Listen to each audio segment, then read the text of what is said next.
Hello, everyone. My name is Michael SK, and welcome back to Higurashi When They Cry, Chapter 8. We are still following Takano and her backstory, even further back into her backstory, to when she was a child, and we are watching her escape the orphanage, the evil orphanage that was basically torturing her, and she's been running through the rain.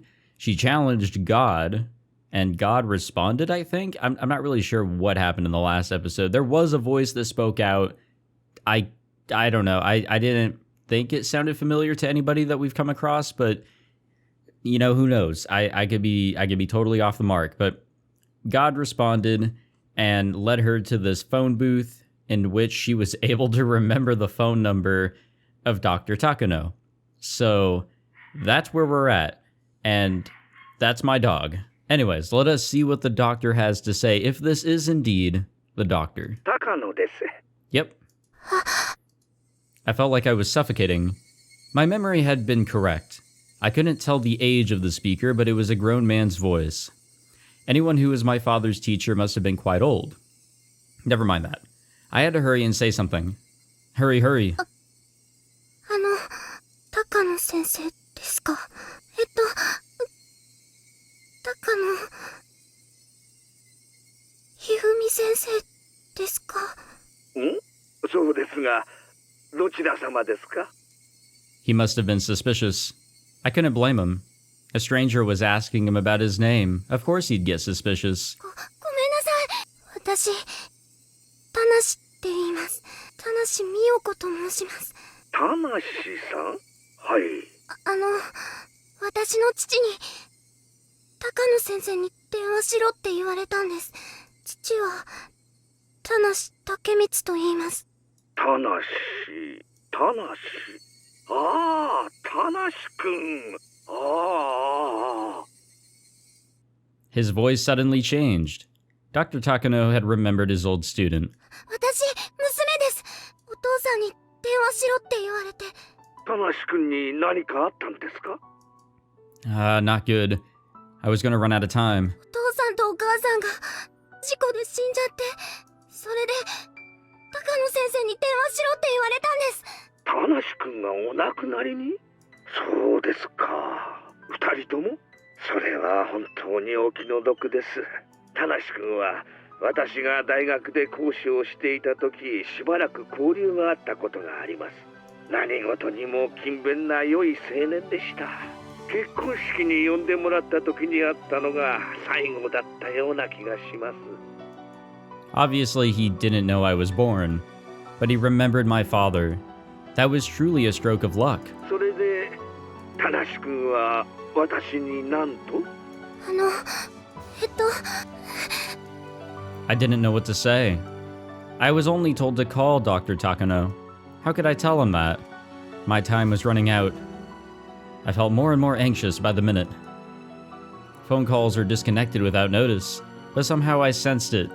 I only had enough time for one sentence, so I decided to say one sentence filled with all of my hopes. The phone call got disconnected. Maybe he only heard part of what I said. I can only hope he was able to sense my despair. I couldn't hear anything from the receiver anymore. But I actually talked to Dr. Takano. I confirmed that Dr. Takano existed. He existed and he remembered my father. If he grieved over his student's death, he would come to visit my house. And he would find out I was sent to an orphanage. Then he would come to get me. That's when tears flowed down my cheeks again. I'd thought that my life was hopeless. I never knew that finding even a grain of hope could make me feel so happy and strong. The voice I heard on the phone was so warm and dependable. My father must have thought about me for a long time in that hospital bed, and came up with a name that he could trust with his daughter. Dr. Hifumi Takano. So I could trust Dr. Takano.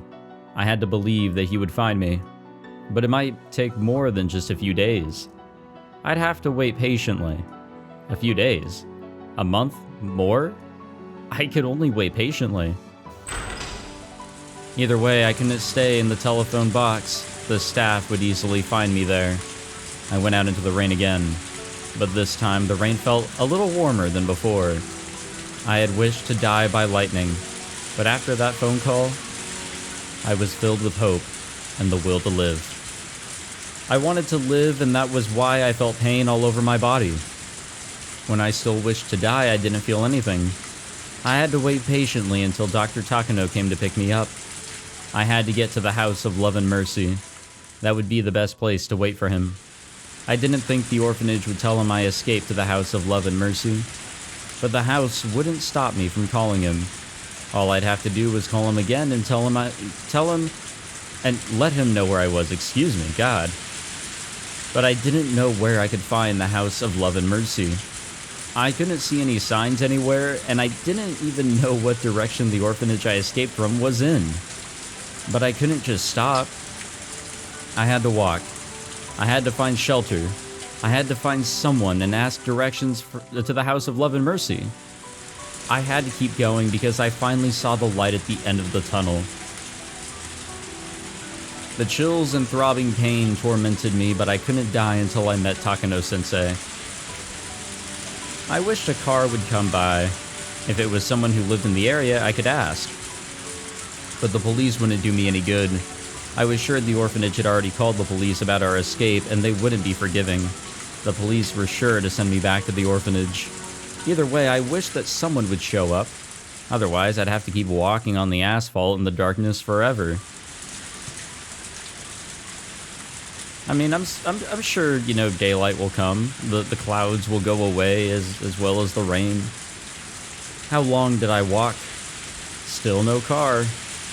Just as I couldn't help but think that maybe the world perished, leaving only me behind, a car showed up. I sensed the car coming up from behind me, so I turned around and saw their headlights approaching me. I thought for a moment, should I stand in the middle of the street to stop the car? It was so dark. I didn't think the car would notice if I just waved at it, but if I were to stand in the middle of the street, I could get ran over.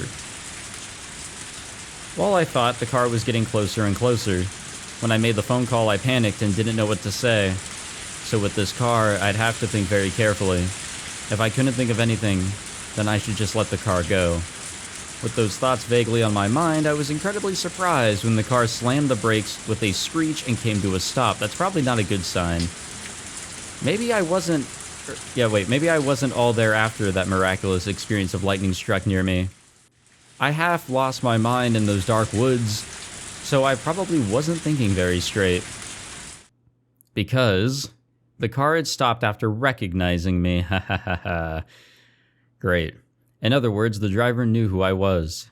And the only people in the area who would recognize me were... Suddenly a chill ran through my whole body. I love the sound effects in this series. They're so loud and annoying, but they're so great. I started to dash away. I heard a voice calling after me. I no longer had the strength to run. My feet were trembling and I couldn't make them cooperate. I realized then that I shouldn't have sat down in the telephone booth. That was why I couldn't keep running. I was suddenly grabbed from behind, the collar of my clothes almost choking me. I heard fabric being ripped. I fell in a puddle and a staff member got on top of me. This time his finger wasn't in my mouth. All I could do was struggle. As I did so, I remembered all the scary stories Eriko and the others told me. All the torture the child who was caught and had to endure, the drowned ducky punishment, the mashed caterpillar punishment, and the splayed piggy punishment. The names of those eerie-sounding punishments came to mind.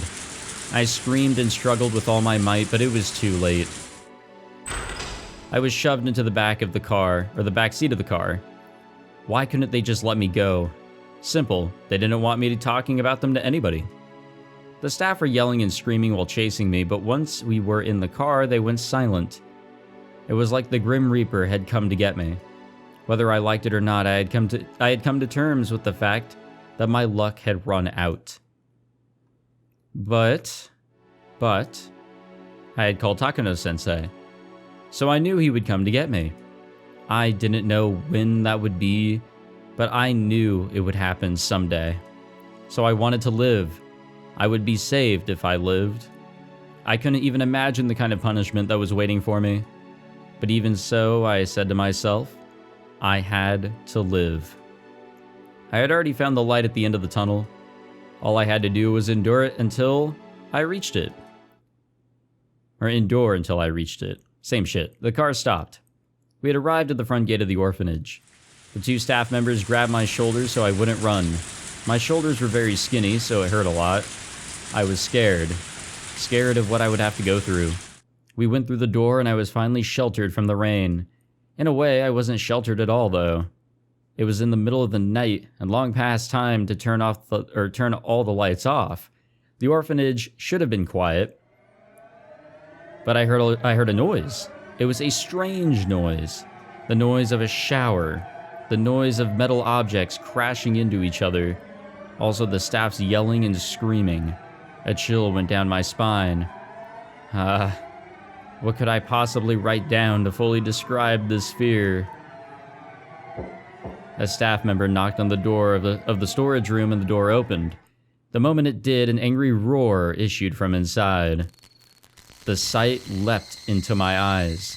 I couldn't completely take in the bizarre scene before me. 2 staff members were hitting a mat with bamboo swords while yelling violently. It was a mat used in, you know, the one you use when you do gymnastics. But why was it rolled up like that? The rolled up mat was tied with a string and was standing up in the corner. The staff members kept hitting it. Usually words are said to a person, but why were they yelling at a rolled up mat? The way they were hitting and yelling at it, it was as if they'd gone mad. But wait, I could see something sticking out from the top of the rolled up mat. It was, let me see, whose shoes were those? All of a sudden I froze and couldn't think anymore. One man stood in front of me. The man's pinky finger was wrapped in bandages. My eyes moved upwards from his pinky finger and met with his. The beast's eyes met mine, peering with intent to devour me. I squeezed out a voiceless scream. My voice didn't come out, so it was more like a goldfish opening and closing its mouth. The beast stuck his little finger in front of me and roared. I couldn't tell if it was a word or a meaningless shriek, but I was certain it was something abusive. I was scared. I didn't want to die. I wanted to live. I knew that Dr. Takano would show up to save me. That was why I had to live and submit myself to fear. I'm sorry. I'm sorry. Ah. The hand with the bandages grabbed my hair and dragged me along. All I could do was apologize and beg for forgiveness while hoping the beast had even a tiny bit of mercy in him. I was like a broken, apologizing doll. A mad doll that kept muttering apologies until its key wound down. I was their toy, shedding tears, coughing blood, and apologizing in place of clicking gears. I could see into the shower room while he dragged me along. The door was open and I heard wailing from the inside. What I saw was very strange. There was a locker on its side in the shower. What an odd sight. A locker was taking a shower sideways. I'd never even imagined anything like it before. The locker was taking a cold shower while 2 staff members hit it with bamboo swords. That explained the metallic noise I heard before. The beast didn't want me to see that. He pulled my hair violently and twisted my neck so that I looked in the opposite direction. Then I realized he didn't do that to stop me from watching that shower. He did it to make me look at something else. I saw a window in a courtyard. Usually it was too dark to see anything, but the lights were on and the courtyard was very bright. Then I saw it. Inside of the hen house, I saw something? What is that? Something and something. Something? That hair was Eriko's. Huh? I don't know what the fuck she's saying. Why was she... Wait, what are these words? I don't know. I don't know what these words are. And now we're screaming? I'm sorry. I am sorry. I don't want to die. I know Dr. Takano is coming to save me. I know he's coming. I was taken to the staff bathroom. It stunk of ammonia. I saw a something which just doesn't fit in a bathroom. Why was this in the bathroom, I thought? He's not planning to something with... What are these words? Come on, I'm a grown-ass man. Just tell me what these words are. Tanashi. This is your punishment for breaking the rules, okay?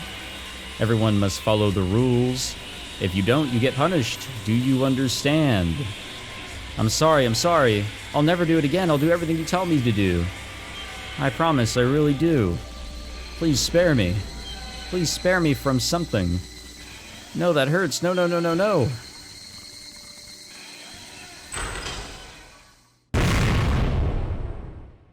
Gotta love the vine booms. Or the attempt of. They're just so great. Alright, fantastic. It's enough of that, I guess. Whew, that was loud. Another chance. Alright. Another chance to get a good old swig of this drink. Yeah, that was interesting. I don't know what those words or terms were supposed to be. And I hate it when they do that. I don't know if they legally had to censor that or like what the deal was. Because usually when we see those X's, it really is just like covering up for like a name of a place or something. Because they don't want to, I don't know, come up with something fictional. I don't know. That just kind of, I don't know. I just don't know. It was hard to follow. But I think that our friends or those that we tried to escape with are also not doing so hot.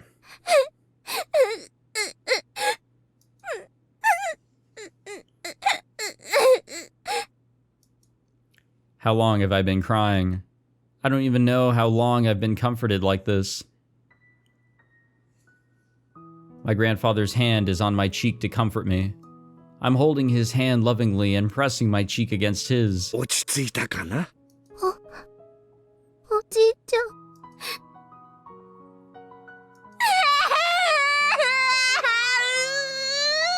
My grandfather put his other hand on my head. The warmth of his palms gradually calmed me down. Piles of documents were all around me. It was a mistake to sort through data while lying on a fluffy carpet. I must have fallen asleep and had a terrible dream. うつ伏せに寝ると胸が苦しくて悪い夢を見やすいんだよ。 Wait, is that real? もうこんな時間だ。美代子は部屋に帰って寝なさい。全然平気。居眠りしちゃってたから眠気がなくなっちゃった。もうすぐで終わるの。だから終わらせちゃうね。明日も学校がある。もう寝ないとまた先生にあくびを怒られてしまうよ。 I've been going to bed late recently. Because of that, I yawn a lot at school. My teacher must have written a note to my grandfather. 大丈夫。ちゃんと終わったら寝る。だから続きをさせて。それに、おじいちゃんも私に構ってちゃダメ。早く書斎に戻って論文の続きを書くの。 The day for him to present his findings is approaching. He's been working so hard, devoting himself to his research, but there's unfortunately a limit to what an individual can do. He needs a collaborator in order to go further with his research. He has to explain that his investigation could be the key to solving the mysteries of human behavior, and make people understand just how important his work is. But his research is about a very complicated subject, so he couldn't seek assistance from just anyone. Someone will be able to help him one day. Believing that, my grandfather earnestly continued his research. I want to help him more, but all I can do is sort through his data and tidy up his materials. I also assist him around the house so he can concentrate more on his research. He always tells me how helpful I am, but that isn't enough for me. I will study hard, get into a good college, and learn many things, so I can actually be of assistance to his research. I'm a mediocre student right now, and I don't particularly like school. Who does? But I will do it. I want to help my grandfather, because he helped her. I get it. If his heart were to fail and he couldn't continue his research, I wouldn't hesitate to cut open my chest and offer my heart up for him. If he needs lungs, I'll give him my lungs. If any of his organs fail, I'll give him mine. There's nothing strange about those feelings. They're perfectly normal ones. For if he found me even a day later, I might not have been alive. Or even if I lived, it would either be without my body intact, or with my mind lost to me. In other words, I'm alive because my grandfather came to save me. If he hadn't rushed to find me, I wouldn't be here. So I won't hesitate to give up my life for him. Moreover, I'd be more than happy to do that. Even though I want to be with him forever, human lives aren't immortal. Just like how my parents died. It happens so suddenly, without any warning. I will never heal from my parents' death. But now that I have my grandfather, I'm not sad. However, his existence isn't eternal either. He may disappear all of a sudden for any unexpected reason. Excuse me, just like my parents. And that's why I wish to be a part of him. That way, no matter what happens, we will be together forever. I don't want to be alone ever again. I want to be with my grandfather forever. I want to help him forever. わかった。じゃあこの資料の整理が終わったらちゃんと寝るんだよ。約束。約束。 We pinky promised after that. We smiled at each other and my grandfather went back to his study. The dried up tears are making my cheeks itch. I headed to the bathroom to wash my face and brush my teeth. I looked at my face in the mirror. None of my grandfather's features are recognizable on my face. Of course they aren't. We're not related. He must have a family too, but I've never heard about them. He doesn't seem to want to talk about that subject, so I don't ever ask him about it. I don't care if he has real grandchildren or not. Even if I'm not related to him, I'm a granddaughter of Hifumi Takano. I'm not just a granddaughter either. I want to be more than that. I don't want a parent and child relationship, nor a lover's relationship, nothing like that. I want something more certain that binds our souls, something that not even a tragedy can destroy. I'm Miyoko Takano, Hifumi Takano's granddaughter. Maybe it should be Mio instead. That's what my grandfather sometimes calls me. I want to succeed Hifumi's spirit. Since his name counts from 1 to 3, I want us to share that 3 and be the 4th in his line. Interesting. Today my name changes. I wrote that new name in the mirror. Mio Takano. What a wonderful name for the new me. Yeah, I really wish English-speaking people, Americans and really everybody else in the world had meanings to their names. Like, that would be the actual just, like, norm. Because you always hear about how Japanese names, it's literally how names are written. And I think that's really, really badass. But in at least English, it's not really like that. And I really wish it was. I wish there was something that kind of, backed that. Not to say that there isn't usually meaning to names. I mean, there's a meaning to my name, but it's a little bit more personal. And I'm sure there's a lot of meanings to how people are given their names. But I mean like an actual definition, so like something solid behind it. Maybe I'm just looking too deep into it. I don't know. ご無沙汰いたしております。高野くん、だからもう大差はなしだよ。なしなし。暮れに具合を悪くしたと聞いてから心配してたんだよ。でも元気そうで何より。My grandfather always told me he doesn't have any friends. He used to tell me everyone died in the war. But that's not true. He has one very close friend. This is him. He's an elderly man that my grandfather calls Colonel Koizumi. I don't know exactly where they met, but every time they get together, all they talk about is the military and the war. So I guess that's where they met. ミオちゃんも大きくなったね。今、身長は何センチくらいになったんだい？この間身体検査があったけど、2センチ伸びました。そうかそうか。育ち盛りはいいの。いっぱい食べて、いっぱい運動して、いっぱい大きくなるんだよ。いいなあ、高野くんはこんなに可愛いお孫さんに恵まれて。Mr. Koizumi knows that my grandfather and I aren't related, but he calls me his granddaughter, or he always does. And that makes me very happy, so I poured a little more black tea in his cup. After I finished serving tea, I left with a bow. I want to stay and listen to them talk, but I guess my grandfather doesn't want me to hear stories of the war, so he always makes me leave. I left before I was told to, but having to leave doesn't mean I need to go to a different room. I just headed to the other side of this huge living room instead. Although I'm not right by them, I can still sit on the sofa and listen to their conversation. And if they need something, I can come help them right away. I try to earn points that way to prove that I'm useful. I sat on a sofa away from them and started reading an encyclopedia, goddamn. While doing that, I tried to listen to their conversation. それはよかった。教授たちは都合が合えば再来週の日曜日にも早速来たいって言ってくれたよ。本当ですか？ありがとうございます、小泉さん。いや、高野くんが書いたレポートがそれだけ興味深かったことの証左だの。かなり関心を持ってくれてね。ノーベル賞ものの研究になるかもしれないと非常に受けが良かった。ノーベル賞だなんてそんな。いや、お言葉だけでも恐縮です。My grandfather laughed. Since he laughed so cheerfully, something great must have happened. Mr. Koizumi must have shown the society the essay my grandfather was about to announce and gauged their reactions. And supposedly they found it extremely interesting.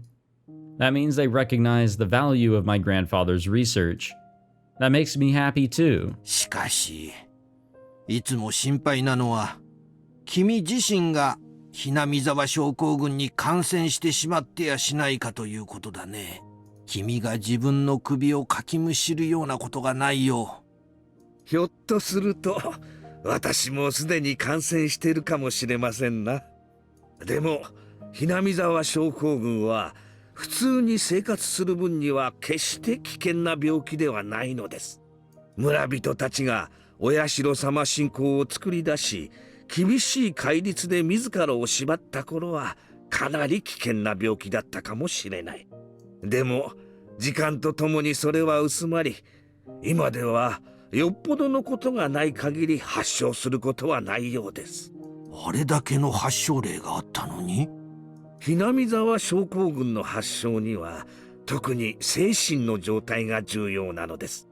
普通に心穏やかに生活している分には何にも悪さをしない病気なのです。戦争という異常な状況下で精神が追い詰められた時のみ。そうです。なに恐れることなどないのですよ。初期の自覚症状はうつ状態に似た疑心暗鬼。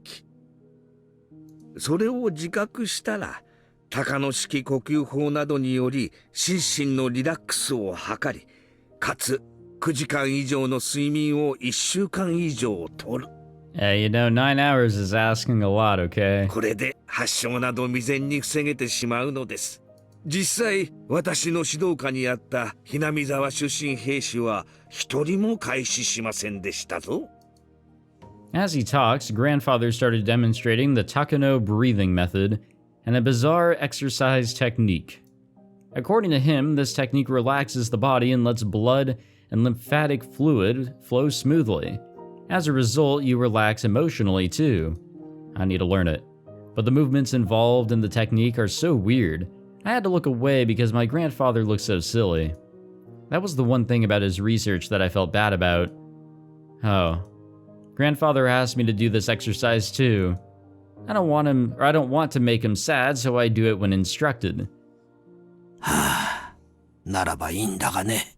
研究対象が元で死に至ってる医学者は過去にもたくさんいる。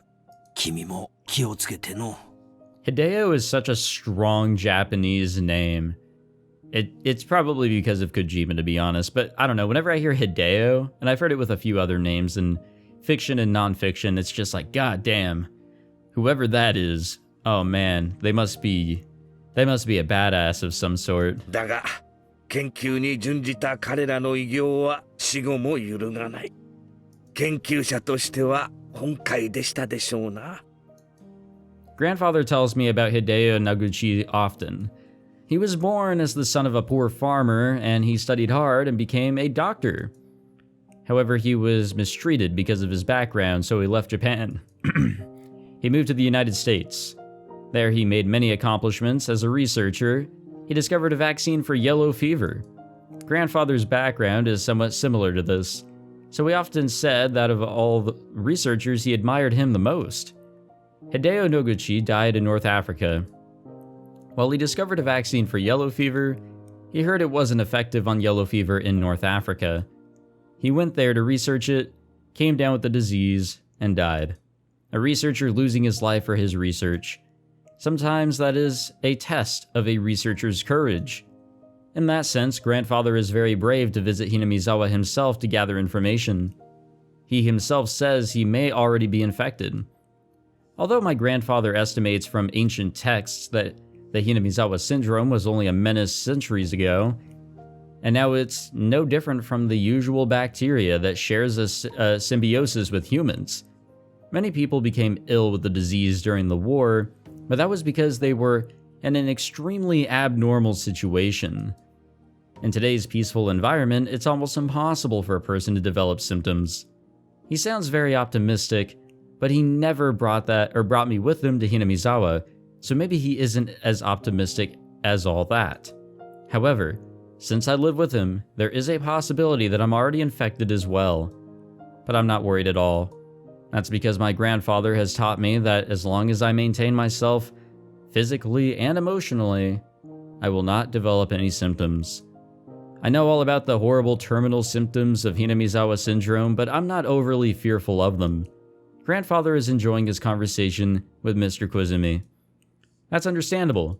Mr. Koizumi told me some people showed great interest in his report. They even want to come over on Sunday, the week after next, to meet and talk with him directly. With the rapid advance of modern medicine, unexplored frontiers are steadily dwindling. Was it possible the Hinamizawa syndrome my grandfather discovered might be a new continent in the field? It'll be decided in 2 weeks. It sounds like there will be more than one person coming. And it also sounds like they're all important people in the society. They're all rich and famous, yet they aren't satisfied with just that. They all want to be involved with something that's worth an international award. This is a chance to gain assistance and sponsorship at the same time. では再来週、私も様子を見に来ます。ぜひ頑張ってください。これもすべて小泉さんのおかげです。本当にありがとうございます。それは無事賛同者を集められてからにしましょう。その折にはぜひ秘蔵のワインを開けて乾杯といきましょうの。And unfortunately, that never happened. That was the last of their conversation. My grandfather kept his head bowed until Mr. Koizumi was gone. It sounded like he set up this great chance for my grandfather, so I bowed my head just like him. 聞いてたかい？ようやくチャンスが巡ってきたよ。私のレポートに関心を持ってくれる人が現れたのだ。聞いてたよ。これでおじいちゃんの研究に協力してくれる人やお金を出してくれる人が現れるんだね。まだそうと決まったわけじゃないさ。Although he didn't want to admit it, he had a good feeling about it. The research he had conducted all alone was finally about to gain recognition. 再来週の日曜日なの？忙しくなるぞ。プレゼンテーションで第一印象のすべてが決まる。資料を読みやすく作り直したり、いや、人前できちんと説明できるよう少し練習をした方がいいかもしれない。とにかく手落ちがないようにしっかりやらないとな。資料の作り直しは大事だね。おじいちゃんの字は読みにくいから少し大きめに書いた方がいいと思う。とにかく忙しくなるぞ。再来週か。うかうかしていたらあっという間だ。そうだね。私もお手伝いするよ。ホルマリンの容器とかのホコリも拭き取らないとね。あと丸まった資料の反りを直さないと。絨毯の下に敷いて一晩も置いたら治るかな。やらなければならないことは山ほどだな。みよ、手伝ってくれるかい？もちろん学校休んでお手伝いする。それはいかん。 We laughed together, thrust our fists into the air, and motivated ourselves to work hard toward toward the week after next. Since that day, my grandfather spent more time in his study. It's not easy to create a report that you're going to show other people. Yeah, I know. Copying machines hadn't been invented back then, so everything had to be handwritten. He knows it's somewhere, but he just can't remember where he put the data he needs. As for me, I have to make sure I have enough guest cups to serve tea, so I'm counting them. Do I have enough tea leaves? Maybe I should get something to go with tea. My grandfather knows nothing about these things. There's a whole list of chores to do. I need to clean the windows so the room will be bright. What else? The 2 weeks pass quickly while we busy ourselves getting things done.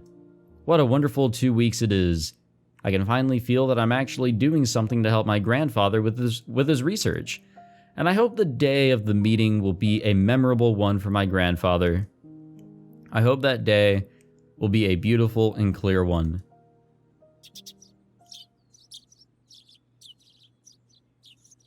Just as I wished, the day is beautiful. I feel like there's like a but that's coming in. Like a however or something along those lines. I don't know. Maybe I'm just a little too negative. Okay, we'll end it there. Next time we'll see what goes wrong here. We'll see, you know, specifically in this moment why things didn't really turn out the way they probably should have. I think things could have been a whole lot different if the research was accepted back then rather than with Mio. I guess I have to distinguish the two people now, but oh, excuse me. Yeah, I'm a little curious to see how this will go. And also partially because I don't really remember what was said like 2 episodes ago with how everything just, you know, didn't work out, but it probably should have. I don't remember things, but thank you all for watching this episode. I hope you all enjoyed. If you did, be sure to leave a like, subscribe, all that fancy jazz, and I will see you guys in the next one. Take it easy.